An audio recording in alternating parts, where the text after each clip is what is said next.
Hey guys, welcome back to Yarnum. We're going to be doing something a bit different today. We've only got Gehrman and the Moon Presence left to fight. But before we can do that, we need to go collect at least two more third chords that we need in order to fight the Moon Presence after Gehrman. So we've already got one chord from Murgo after we defeated the Wet Nurse. And we, like I said, just need two more. But I'm going to show you how to collect all four, so the three remaining chords, just so you know, in case you want to do things a bit differently than other people. So first of all, the easiest chord to collect is after Murgo's is basically to make sure that you actually talk to Annalise before going to Rome, and if you did that, she'll end up in Odin Chapel, and during right after you kill Rom, the blood moon rises over Yarnum, yada yada yada, and she becomes impregnated by Odin. I've already talked a lot about Odin in the previous video, so I'm not going to talk too much about that.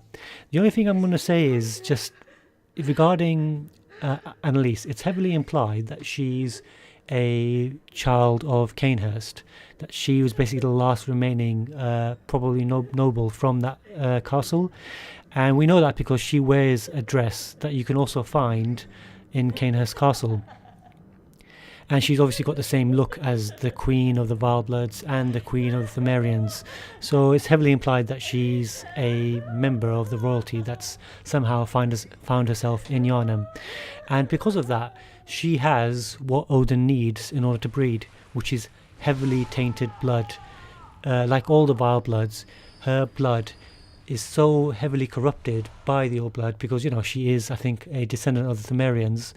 She is perfect to be a vessel for Odin's child, and which is why she eventually becomes impregnated by him. And so obviously after the red moon rises, if you go back to Odin Chapel and follow her blood back down to the sewers, you'll find her there with her child. And at this point, all you really have to do is kill her, or kill the child, which will kill her at the same time, and collect the third chord. And then you can basically read a description which basically explains that Odin wanted to bear a child, wanted to have a woman to bear his child. And that makes the whole idea of Odin Chapel make a lot more sense as well to me.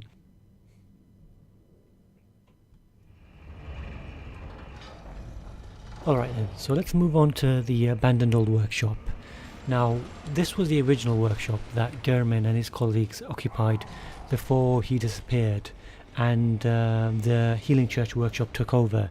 And obviously you actually find it through a hidden doorway, well, not a hidden doorway, but a doorway that's hard to get to via the Healing Church workshop, which was basically built on top of Gehrman's original workshop.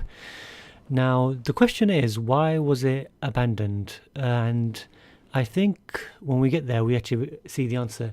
Now, when I found this place in my original playthrough, it literally blew my mind that this place existed.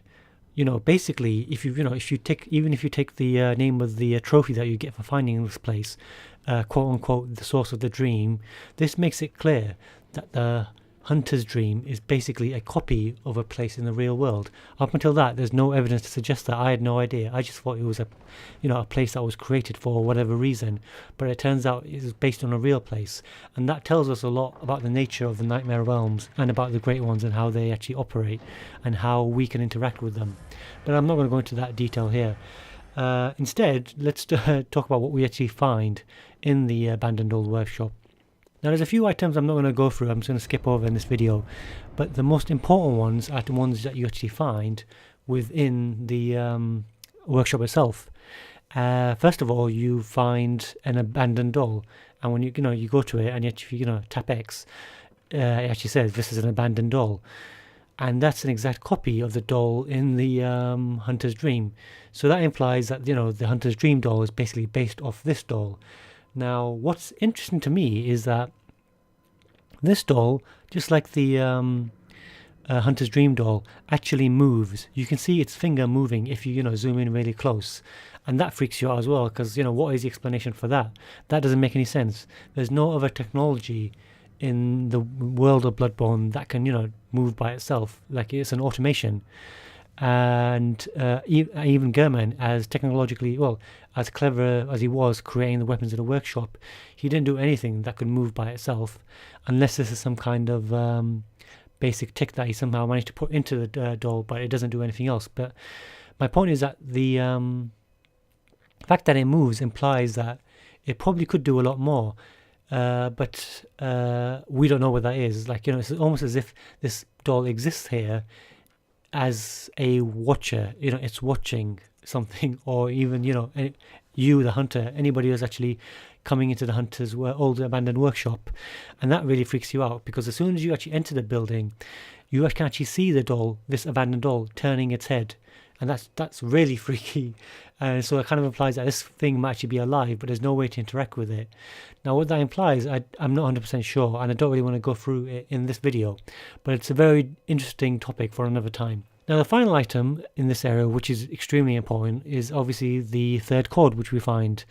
And if you read that one, it talks about the moon presence and beckoning the hunters to the hunter's dream, which again is more evidence that this place was used as a ritual in order to lure the moon presence, or to bring it to or bring it into our world for an X amount of time. And that ritual might coincide with the burning of Old Gehrman, because we do know for a fact that proximity wise the old abandoned workshop isn't that far from Old Gehrman. That's the first thing. Second of all, there's no evidence as to the ritual that caused the red moon to arrive when Old Gehrman burned to the ground. That's never explained. But the fact that the ritual here that took place beckoned the moon presence and the hunters towards the hunter's dream, implies that I don't think there's any doubt about it. I think it's obvious that Gehrman and Lawrence succeeded in beckoning the moon presence and bringing the red moon about for an X amount of time. And I think that could have coincided with the burning of Old Gehrman, because there's no other explanation as to what ritual would have caused that. So, obviously we know that Gehrman got trapped into the dream, but Lawrence didn't, and I don't think we'll ever know the answer as to why. But what's interesting is that Lawrence not only left and abandoned the workshop once Gehrman was pulled into the dream/nightmare of the moon presence, he also abandoned the cord here. And we know for a fact that it was Lawrence who was involved in the ritual, because there's a note in the nightmare lecture hall which alludes to that.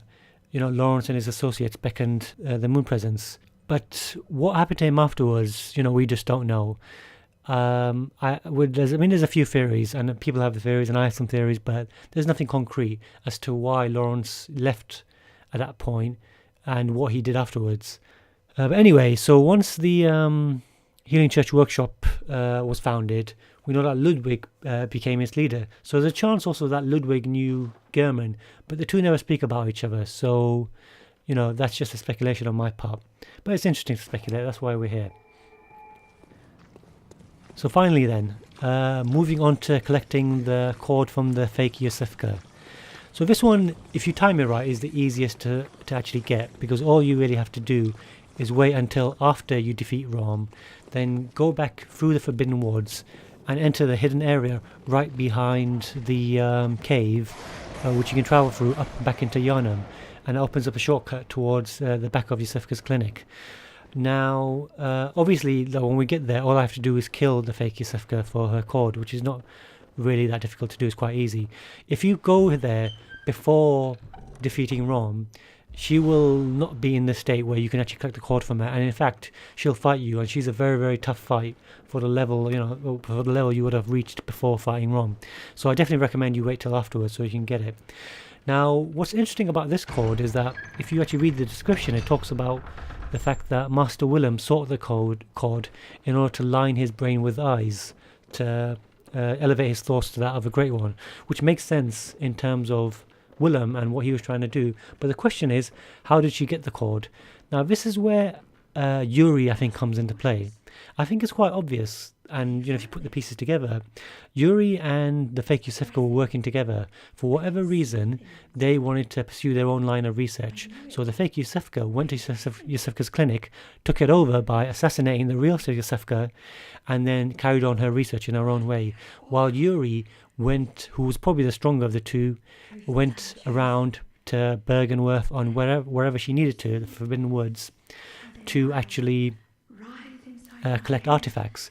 And so if you actually look around Yosefka's clinic, you see that the window you go in through, the back, is actually broken in the inside, so it's smashed out, which suggests that somebody actually basically smashed out of there. And I think that was Yuri, who basically broke the window to have a back exit, so she could go down through that ladder. Whoever put that ladder there, I don't know, but she used that ladder to actually travel through the Forbidden Woods in order to get to Bergenworth, which is where we found her.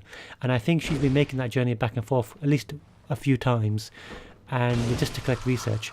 And I also think that she's the one in Erdin Chapel that leaves the message. The Bergenworth spider hides all manner of rituals and keeps our old master from us. I think it was Yuri that left that message as she was trying to research and make her way to Bergenworth in order to collect more artifacts. And I don't think she ever figured out how to get to Rome. I think that's it for today, guys. Like I said, this video is just like a intermediary in order to make sure that everyone can collect the cords so you can actually fight the moon presence once you've defeated Gehrman. So I'm pretty sure everyone knows what the next episode is going to be about. So thanks a lot, guys. I will see you next time then. Cheers. Bye.